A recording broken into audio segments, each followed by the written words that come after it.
salaamaaleykum waa Taïf salaamaaleykum waa Sénégal salaamaaleykum waa àdduna tey ñu ngi ñëwoon fii le 13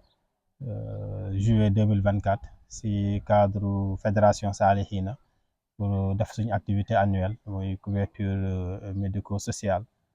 ci ndongo daara yi féetoo Xawdu ak Taïf mais aussi si askan bi nga xam ne moo féetoo ci commune bu Taïf. ñu àndaloon si ak fédération Salihina ak ñu aussi ñi nga xam ne si ay xarit lañ ay am di jàmm ay médecins ay sages-femmes ay infirmiers ay pharmaciens ñu ñëw pour def suñ 16e édition bi nag sant nañ yàlla bi ci ko defee te ànd kooku ñëpp ñi nga xam ne ñoo nekk ci wàllu organisation pour defar donc si wàllum activité bi ndaxte cosaan li mooy que ne dañ ko doon def biir Xawdu ci ndongo daara yi fa nekk def ci wàllu consultation sanitaire mais aussi def si wàllu social bi day nekk loo xam ne lépp lu daara soxla ko muy détergent saabu eau de javel mais aussi ay grésine ay dàll ay sajaada ay jàppukaay donc yooyu yëpp dañ koy wut ay yëre donc ak ay bool ay palaat yooyu yëpp pour joxe ko si daara ji mais ñu demee ba benn instant ñu jot ndigalu sëñ bi ñu indi ko fii ci commune bi Taïf bi yaatal ko pour ñëpp mën ko bénéficier donc loolu moo nekkoon historique bi donc biñ si ñëwee ba tey jii ni tamit suñu am du jàmm yëpp ñu ngi siy jàpp donc xanaa dañuy yeesal suñu remerciement ci Mor Seck nga xam ne jàpp na vraiment si activité bi remercier suñu yeneen directeurs yi lu mel ni Moustapha Souran mais aussi madame Mbacké bu hôpital EPS Ndaamaatu mais aussi di remercier ñi nga xam ne nañ ànd def ko muy sage-femme yi ànd nekk ci biir fédération bi infirmier yi ak médecins yi ak spécialité tey indi woon nañ fi 8 spécialités lu mel ni ci urologie cardio mais aussi lu mel ni gynéco obstétrique lu mel ni pédiatrie mais lu mel ni ophtalmo lu mel ni odonto indi woon nañ si ay généraliste ak benn kii bu bees consultation bu bees muy wàllu gériatrie donc bi loolu amee def nañ 984 consultations ci biir 984 consultations yi li ci ëpp problème bucco-dentaire la ndaxte boo xoolee ñoom ñu rek nekk na ay 145 consultations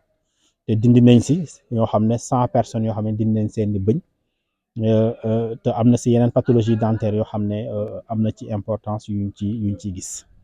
beneen bi ci topp mooy wàllu ophtalmo bi ndax tey consulté nañ fi lu mat 105 personnes te ñoo ñëpp aussi gis nañ ci am na ay problème bët conjonctivite allergie L7 ak yeneen yoo xam ne day jàpp problème mu bët ci gox bi mais bi loolu weesoo tamit def nañ fi 27 cas de circoncision donc muy nekk activité bu bees chaque année ñu koy renouveler si wàllu sage-femme gynéco bi aussi ñoom aussi def nañ liggéey bu baax ndaxte xool nañ jigéen ñi nga xam ne war lañ leen mën a defal consultation dépistage au col du l'utérus te ci seen liggéey rek daanaka def nañ ci 47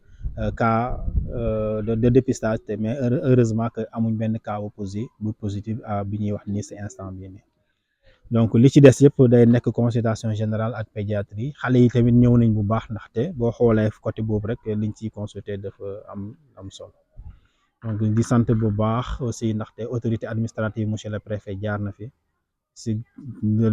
liggéeyam la mais aussi dimanche samedi la mu ñëw jëmmal bés bi rendre ñu visite